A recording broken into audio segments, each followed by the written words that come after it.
Bienvenue au Fil de France et cette semaine, suite aux vidéos que j'ai faites sur les fibres, j'ai vu qu'il y avait beaucoup d'intérêt concernant ce sujet-là. Alors j'ai décidé cette semaine de parler vraiment de la laine. Qu'est-ce qu'on fait dans le tissage avec de la laine?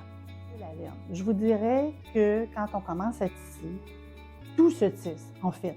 Tout se tisse. C'est simplement qu'il faut vraiment vérifier le nombre de fils au pouce, calculer la grosseur du fil qu'on a, et c'est comme ça qu'on va réussir à avoir des pièces un petit peu plus souples. Donc, la laine, la particularité de la laine, c'est qu'on peut avoir de la laine naturelle, on peut avoir de la laine synthétique. C'est simplement que quand on monte de la laine sur le métier, ce qu'il faut faire attention, c'est que la laine, elle a une certaine élasticité dans la chaîne.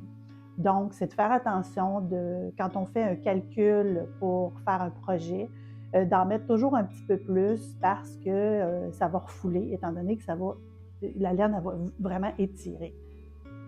Alors, je vous montre les différents projets que j'ai faits dans les dernières années avec différentes sortes de laine. Donc, je commence ici par un foulard que j'ai tissé à Québec. En fait, ces foulards-là, c'est fait avec, celui-là, il est fait vraiment avec de la laine synthétique mêlée avec de la laine naturelle. C'est une laine qui n'était pas très dispendieuse. Je vous dirais, la grosseur du fil, si vous tricotez, on appelle ça du déca. C'est 10 fils au pouce, 10 pouces de large. Donc, vous avez besoin de 2 écheveaux, de 2 écheveaux d'une couleur chaque pour faire un foulard de 72 pouces de long. Donc, c'est le premier projet que j'ai fait à Québec, à la Maison Routier. Super intéressant. Ensuite, suite à cette découverte-là, ben là, je me suis fait un foulard avec de la laine que mes enfants m'ont donné à Noël. Et j'ai fait le même principe, 10 pouces de large, 10 fils au pouce. Et je me suis amusée à faire un petit milleret dans le montage, 2 fils de couleur avec un petit carotté ici. Alors, cette laine, c'est une laine très douce, mais je vois que j'ai voulu reproduire la même chose que lui, mais il y avait une petite différence dans la grosseur de la laine. Donc, ça ne m'a pas tout à fait donné la même largeur, mais la souplesse du 10 fils au pouce avec cette laine-là est parfaite. Donc, c'est vraiment agréable à porter au cou. Alors, je n'ai pas la marque, malheureusement, de cette laine-là. Ça fait trop longtemps que je l'ai tissée. Mais je vous dirais, la grosseur, c'est aussi un déca. Si vous tricotez, là, vous prenez des aiguilles numéro 4, 4,5, c'est à peu près la grosseur là, de ce fil-là. Alors, c'est ça pour le foulard. Ensuite, j'ai essayé de me faire un petit châle avec de la laine que j'ai trouvé dans un magasin pas tellement dispendieux. Et je me suis amusée avec les motifs. Encore là, j'ai mis 10 fils au pouce, un petit peu plus large fil, un petit peu plus large comme projet parce que c'est un châle que je voulais me faire. Mais en même temps, je suis déçue de la fibre parce qu'elle pique et ça mousse énormément. Alors, je vous conseille fortement, j'ai fait beaucoup d'expériences avec la laine, je vous conseille de faire des échantillons. Si, mettons, vous avez un petit restant de coton dans votre linge à vaisselle, là, ben, intégrez le petit bout de laine que vous avez et faites-vous des échantillons pour tester au niveau du lavage qu'est-ce que ça donne avec la laine. Parce que celui-là, très beau, j'aime beaucoup la couleur, mais très déçu, ça pique trop. Alors, je ne le porte pas. Ensuite, ici, si on tombe dans le projet de couverture que je me suis fait, en fait, je voulais faire une couverture de bébé, super contente. J'ai acheté beaucoup de balles, c'est synthétique, vraiment, vraiment synthétique. Là. Il n'y a pas de fibre naturelle dans cette couverture-là. Et puis, c'est ma première couverture, fait que mes bordures sont vraiment pas belles. Et je me suis rendu compte, bon, probablement que je vais l'utiliser là, comme couvre, en tout cas, je ne sais pas, je ne l'ai jamais utilisé parce que la fibre, la fibre que j'ai choisie, en fait, c'est une petite couverture, c'est de la laine synthétique de bébé, mais elle est tellement glissante que, mon Dieu, si j'aurais un petit bébé, là, j'aurais bien de la misère à l'emballer à l'emballer dans cette couverte-là. Alors, finalement, ben, je l'ai tissé, je l'ai terminé, mais je ne l'ai pas terminé. J'ai pas fini les barres puis quoi que ce soit parce que je trouve que après l'avoir lavé, ça donne pas le résultat que je veux. Et en plus, c'est trop lourd. Alors, probablement que j'ai mis trop de fil au pouce. Je me souviens pas encore combien j'en ai mis, mais probablement trop de fil au pouce, donc ça donne une couverture trop lourde. Donc, projet à emballer dans le garde-robe. Ensuite, si on regarde la fibre aussi, j'ai utilisé on appelle ça la laine acrylique High Bulk qui se vend chez Brassard et Fils, qui vend du fil au Québec. Et cette bobine-là, c'est vraiment de l'acrylique. Et celui-là, j'ai choisi 4 brins, mais il se vend aussi en 1 brin, 2 brins, 3 brins, 4 brins. Et c'est un acrylique qui n'est pas tellement dispendieuse. Par contre, elle m'a beaucoup surpris. J'ai fait des couvertures en laine avec cette fibre-là. Mes enfants sont super contents des couvertures parce que c'est léger. On avait quand même un bon nombre de fils au pouce, donc ça a donné une souplesse à la couverture. Et j'ai fait une couverture de bébé ici. Alors, si vous montez, on avait monté du 2,16, c'est du 2,16? Oui, c'est du 2, non, on a monté du 2,8. 2,8, probablement 24 fils au pouce, probablement. Et j'ai tissé une couverture de bébé avec le Halbach et je l'ai donné en cadeau et c'est surprenant au lavage. Laveuse, sécheuse et c'est devenu souple, souple, souple. Alors, monté en coton, tissé avec de l'acrylique Halbach, écoutez, honnêtement, ça donne un résultat vraiment impressionnant. Et j'ai eu des commentaires là, que le petit enfant là, était super content d'avoir sa petite doudou, super douce. Fait que le Halbach, si vous voulez faire des couvertures pas trop dispendieuses, montez en coton et tissez en Halbach et ça donne vraiment, vraiment, je suis vraiment contente du résultat. Alors ça, c'est pour la fibre synthétique. Ensuite, j'ai tissé, j'ai pas le modèle ici, mais j'ai tissé avec de l'alpaga. OK, c'est une fibre qui est super douce sur le cône. Par contre, l'alpaga, il faut vraiment faire une étude, c'est 100% alpaga, faire une étude du nombre de fils au pouce parce que j'ai pas mis assez de fils au pouce. Donc, oui, ça a donné un châle très vaporeux, mais l'alpaga ne gonfle pas au lavage, ne gonfle pas. Quand on le met un peu dans l'eau tiède, c'est pas une fibre qui va venir, qui va se rapprocher, qui va un peu comme cette fibre-là ici, là, où ça va se coller. Donc, l'alpaga, il faut mettre peut-être un petit peu plus de fil au pouce pour donner un résultat de gonflement là, quand on arrive pour le laver. Alors, ça, c'est l'alpaga que j'ai fait. J'ai fait un châle avec ça. Ensuite de ça, on va parler de la laine Shetland. En fait, c'est les 2 projets qui sont ici. La laine Shetland, c'est vraiment la laine vierge qui vient des États-Unis. Moi, je l'ai acheté chez JST Textile, où je fais des cours en anglais. Donc, c'est Jane Stafford.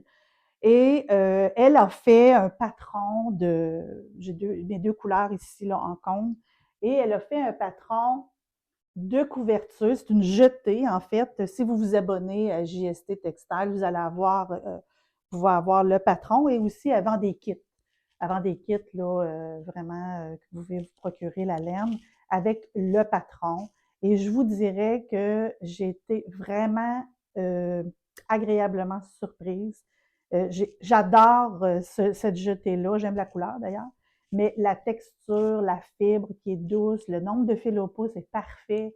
C'est enveloppant. Puis pourtant, c'est de la laine vierge. C'est la laine 100% laine. Là. Mais vraiment, un beau résultat. Je suis bien contente de ma couverture. La seule chose qu'on doit vérifier avec le Shetland, c'est quand on arrive pour bloquer la couverture. Alors moi, je l'ai mis dans le bain avec une eau pas trop chaude, tiède, légèrement chaude.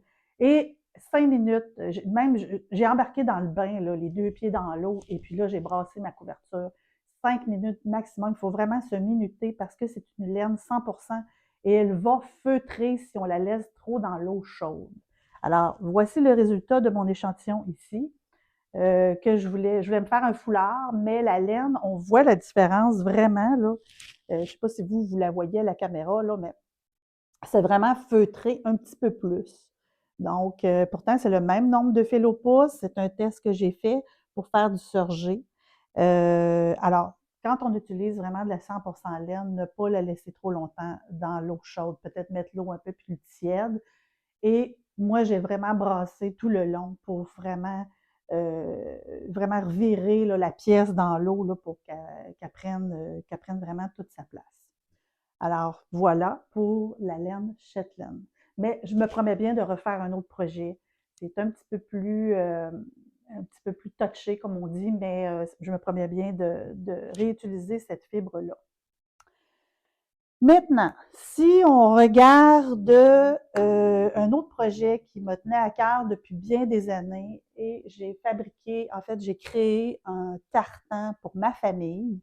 Donc, j'ai le bleu, le bleu pour un de mes fils, du vert pour un autre de mes fils, le jaune pour ma fille, le rouge pour moi et le blanc pour mon conjoint. Alors, j'ai vraiment créé une pièce avec de la laine québécoise.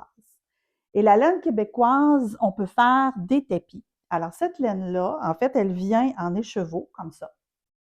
Ça m'a pris environ 28 écheveaux pour faire cette couverture-là. C'est une petite jetée que je me suis fait pour l'hiver. Et c'est 100% laine. La québécoise, en fait, vous pouvez l'avoir chez les fournitures Le Mieux, qui est une industrie, c'est eux d'ailleurs qui font les écheveaux de laine, ou pouvez les avoir aussi chez Maurice Brassard et Fils, là, ils en vendent. Mais la québécoise, elle se vend un peu partout. J'en ai aussi chez Jane Statford à Vancouver. Donc, et c'est une laine qui est assez polyvalente. Alors, on a une multitude de couleurs avec la québécoise, un peu comme le coton. Vous avez votre carton et puis vous pouvez avoir les couleurs que vous voulez.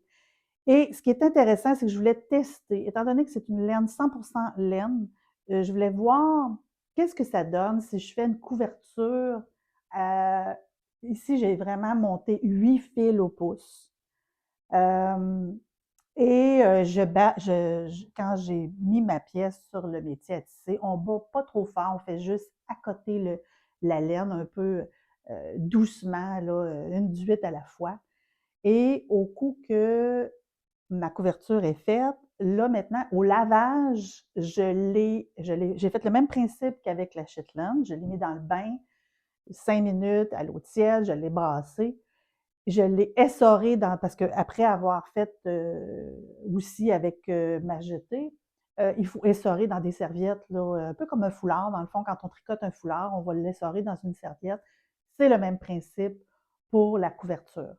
Au coup qu'elle est essorée, je l'ai mis, celle-là seulement, pas l'autre, là, mais celle-là seulement, je l'ai mis sur ma table et j'ai pris une brosse à chien ou une brosse à chat, peu importe, mais une bonne brosse dure. Et j'ai brossé la laine, et brossé durant qu'elle était encore humide, elle n'était pas tout à fait sec. Alors j'ai brossé, et la fibre, elle a levé un petit peu, et ça a donné une souplesse à ma couverture, là. C'est vraiment, ça m'a beaucoup surpris. Donc, c'est à refaire, en fait, avec la québécoise, j'adore cette fibre-là, étant donné qu'elle n'est pas dispendieuse. On peut faire beaucoup de projets de couverture avec cette laine-là. Et aussi, ce qu'on peut faire avec la laine québécoise, c'est des tapis. Alors, la même laine, je peux me commander la même couleur, et sauf que avec le truc du tapis, c'est vraiment avec de la québécoise, sauf que j'ai monté du 4-8, du coton 4-8. Je crois que c'était 5 fils au pouce ou 8 fils au pouce. Il faudrait que je recalcule, là, mais d'après moi, c'était 5 fils au pouce. Et à ce moment-là, quand je tisse avec la québécoise, ben là, on bat, et ça vient faire un genre de tissage, ils appellent ça tissage en trame, pour faire des tapis. Et ça donne vraiment un résultat extraordinaire. En tout cas, j'adore mon petit tapis. J'en ferai pas des tonnes parce que c'est quand même assez long à tisser. C'est toute une technique de tissage. En fait, si vous êtes intéressé à un moment donné, je pourrais toujours faire un petit vidéo sur les tapis. Mais ce que je voulais vous montrer, ce qui est intéressant, c'est que pour la même laine, je peux faire un tapis, je peux faire des couvertures. Alors ça, je trouve ça intéressant de prendre une fibre et d'essayer de la travailler pour faire différents projets. Alors, suite à ça, suite à ma couverture, je me suis fait un échantillon. Alors, vous pouvez aussi, moi j'ai monté du fil de coton 2,16 et je me suis amusée à faire vraiment des motifs avec de la laine, avec de la fibre de coton, avec jusqu'ici, jusque la petite laine de bébé pour voir ce que c'était pour donner une petite souplesse, coton, laine. En tout cas, j'ai fait ça ici, c'est de la laine à bas. Je trouve que c'est quand même, ça a donné un beau résultat quand même. J'avais un petit restant de laine à bas. Euh, Après ça, ici, c'est vraiment de la québécoise aussi pour faire des losanges. Qu'est-ce que j'ai fait aussi? Quelle sorte de fibre j'avais ici aussi? Oui, ici aussi, c'est de la québécoise. Fait que, en fait, c'est des échantillons pour vraiment s'amuser avec la laine dans différents projets. Le dernier cône que je voulais vous montrer, c'est... Ah, encore là, c'est de l'acrylique. Alors, je me suis procuré ce cône-là. Il y a une boutique de laine qui est fermée. Et puis, je me suis procuré ce cône-là. Fait que, voyez-vous, il y a deux brins dans le cône. Alors, je vais pouvoir doubler, tripler, quadrupler cette laine-là et pouvoir me faire des couvertures. Parce que sur mon dernier vidéo, vous avez vu le clément pour faire des couvertures en laine. Donc, probablement que ça va être un de mes projets là, de vraiment bobiner cette grosseur-là pour en avoir avec plusieurs brins et pour faire des couvertures. Dernier petit écheveau que je veux vous montrer, en fait, c'est une des membres de la FEAS qui m'a prêté ce petit écheveau, dans le fond. Et cet écheveau, on appelle ça de la canne à sucre. Une fibre qui est faite avec de la canne à sucre. Alors, je ne sais pas ce que ça va donner. Ça sera peut-être à faire dans un petit échantillon. Il y a un petit écheveau, mais c'est très, très soyeux. C'est vraiment, vraiment surprenant. Et peut-être essayer là, de l'intégrer, étant donné que c'est une fibre naturelle, de l'intégrer avec un foulard en laine naturel aussi.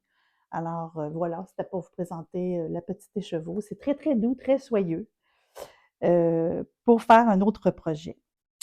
Ensuite, j'ai pas mon foulard avec moi. Par contre, je voulais vous montrer l'écheveau de Zéphyr. C'est une laine qui est très, très, très, très petite. Voyez-vous, elle est très mince, qu'on peut doubler pour pouvoir faire des foulards. Si vous écoutez mon vidéo, un des premiers vidéos que j'ai fait l'année passée, au début de janvier-février, je faisais des foulards en frappé et je prends du Zéphyr Mérino, qui est très, très soyeux et avec un écheveau, on peut faire facilement un foulard ou deux avec ça, doublé. Alors voilà pour la fibre. Et j'ai d'autres écheveaux un petit peu plus gros que je veux expérimenter. Ici, c'est du mohair, laine et acrylique. Alors, ça aussi, je vais essayer peut-être de faire un projet de foulard là, bientôt avec cette fibre-là. Alors voilà, c'est à peu près ça, là, le vidéo sur les différentes fibres de laine. Euh, euh, Arrêtez-vous pas à savoir ça va-tu marcher, ça marchera-tu pas. Allez-y.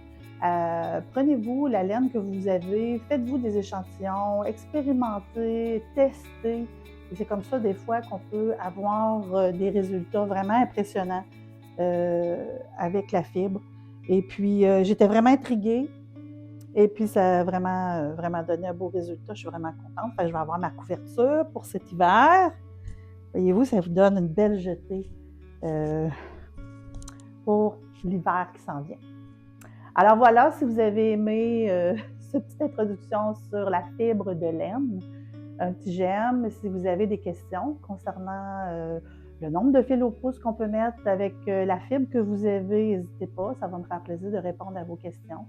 Et puis voilà, alors j'espère que dans les prochaines vidéos, mon atelier va être prêt pour que je puisse recommencer à tisser. Alors, en attendant, je vous souhaite d'excellentes journées et merci infiniment de m'écouter. C'est vraiment apprécié. Alors, je vous souhaite une belle journée. Bye bye.